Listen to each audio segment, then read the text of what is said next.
Você tem medo do futuro? Pode responder por dentro mesmo, sem precisar falar para ninguém. Porque hoje a gente vai falar sobre isso aqui, sem rodeios. Sem aquele papo de só confie e tudo vai dar certo que a gente ouve tanto que acabou ficando vazio. Não. Hoje a gente vai de verdade. Olá, bem-vindo a Orações Diárias. Hoje é terça-feira, 5 de maio de 2026, e eu quero conversar com você sobre algo que provavelmente ninguém falou ainda hoje: o medo do futuro.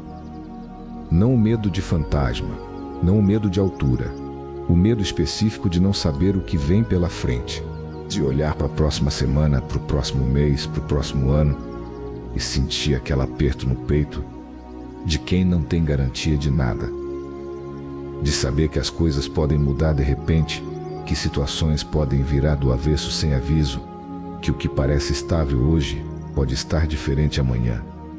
Esse medo você conhece?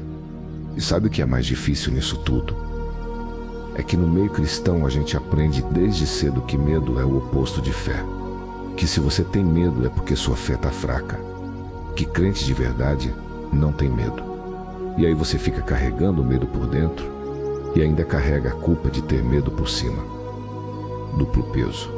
Porque além de não saber o que vai acontecer, você ainda se sente mal espiritualmente por não conseguir simplesmente confiar como acha que deveria.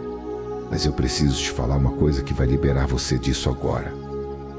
O medo não é ausência de fé. Medo é uma resposta humana completamente natural diante do desconhecido. E Jesus sabia disso.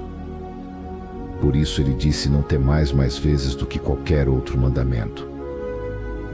Se o medo fosse impossível para quem tem fé, ele não precisaria dizer não temais tanto.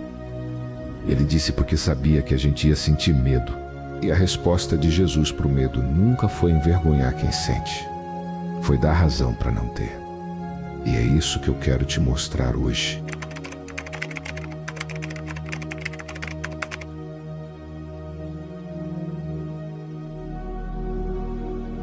Deixa eu te explicar como o medo do futuro funciona, porque quando você entende o mecanismo, fica mais fácil de lidar com ele. O medo do futuro não cresce do futuro. Ele cresce da imaginação sobre o futuro. A maioria das coisas que você teme que vão acontecer do jeito que você imaginou. Mas a mente humana tem uma habilidade incrível de construir cenários catastróficos com detalhes vívidos, baseados em praticamente nada além da insegurança do momento presente. Você fica sem sono pensando num problema que talvez não aconteça. Você sente o estômago virar de preocupação com uma conversa que talvez nem seja tão difícil quanto imagina. Você sente o peso de um futuro que ainda não chegou e que pode nunca chegar da forma que está te pesando agora. E enquanto você sofre com o futuro imaginado, o presente real está passando sem ser vivido. Você está pagando um preço emocional enorme por algo que talvez não precise nem ser pago. Jesus falou diretamente sobre isso em Mateus 6. Ele disse: não andeis ansiosos pelo dia de amanhã, porque o amanhã cuidará de si mesmo. Cada dia tem o seu próprio mal. Jesus não estava sendo ingênuo aqui. Ele não estava dizendo que o futuro não tem desafios. Estava dizendo que você não precisa pagar hoje pelos desafios de amanhã. Que cada dia tem a graça suficiente para o que ele traz. Mas quando você vive no futuro imaginado, você está tentando pagar por antecipado algo que talvez nem precise ser pago.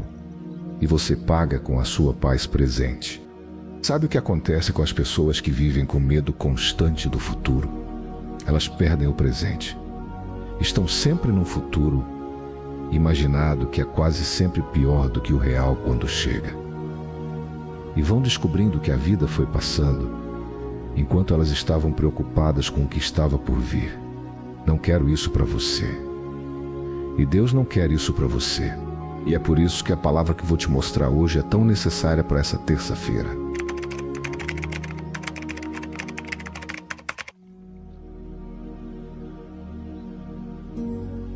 porque eu sei os planos que tenho para vocês, diz o Senhor, planos de prosperidade e não de calamidade, para lhes dar um futuro e uma esperança. Jeremias 29:11. Agora vem a parte que muda tudo. O versículo de hoje está em Jeremias 29, versículo 11. Mas antes de ler, eu preciso te contar o contexto porque ele é fundamental. Esse versículo não foi dito para pessoas numa situação confortável. Foi dito para o povo de Israel que estava em cativeiro na Babilônia, exilados, longe de casa, sem saber quando iam voltar, sem saber se iam voltar. O futuro era incerto da forma mais concreta e assustadora possível.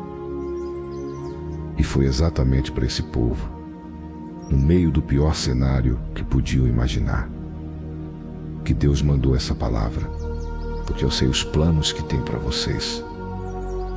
Repara na palavra sei. Não estou descobrindo, não estou improvisando. Eu sei. Deus está no futuro. Ele não está aqui conosco esperando ansiosamente para ver como vai dar.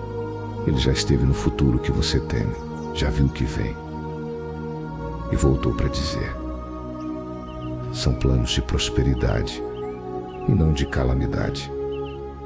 São planos de futuro e de esperança.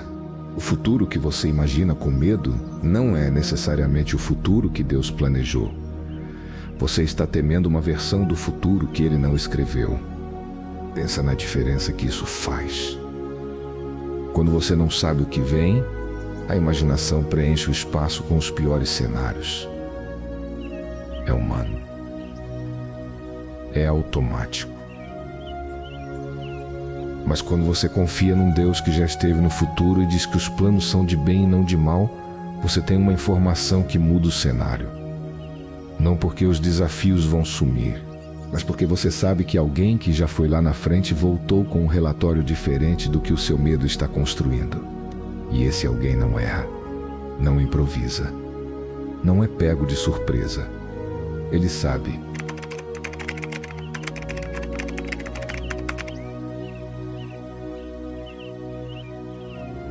Então, como é que a gente lida com o medo do futuro na prática? Não como quem está acima do medo, como quem tem medo e aprende a não ser governado por ele. Porque tem uma diferença enorme entre sentir medo e viver dominado pelo medo. E Deus não te pede para não sentir. Ele te convida para não ser controlado pelo que sente.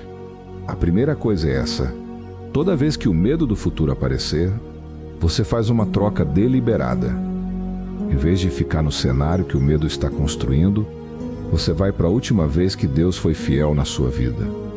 Lembra de uma situação específica em que o futuro que você temia não aconteceu do jeito que você imaginava, ou em que aconteceu e Deus te sustentou mesmo assim. E você usa essa memória como argumento contra o medo. Não apaga o medo com força de vontade. Coloca uma verdade maior na frente dele. A segunda coisa é essa: você faz o que pode ser feito hoje. O medo do futuro paralisa, o que faz você tentar resolver amanhã hoje. E hoje você não tem os recursos de amanhã, mas você tem os recursos de hoje. Dá o próximo passo, um só. E confia que quando chegar o momento seguinte, Deus vai prover o que for necessário para aquele momento. Porque Ele sempre fez isso e vai continuar fazendo. Nessa terça-feira, 5 de maio, você não precisa resolver o futuro. Você precisa viver o presente. E o presente tem a graça suficiente para ele. O futuro vai ter a graça suficiente para ele também, porque o mesmo Deus que cuida de você agora vai estar lá na frente te esperando quando você chegar. Compartilhe essa mensagem com quem está travado pelo medo do futuro. Inscreve no canal Orações Diárias. Que Deus te dê a paz, que vai além do que a sua mente consegue calcular nessa terça-feira. O futuro que você teme, Deus já esteve lá. e voltou com boas notícias. Em nome de Jesus. Amém.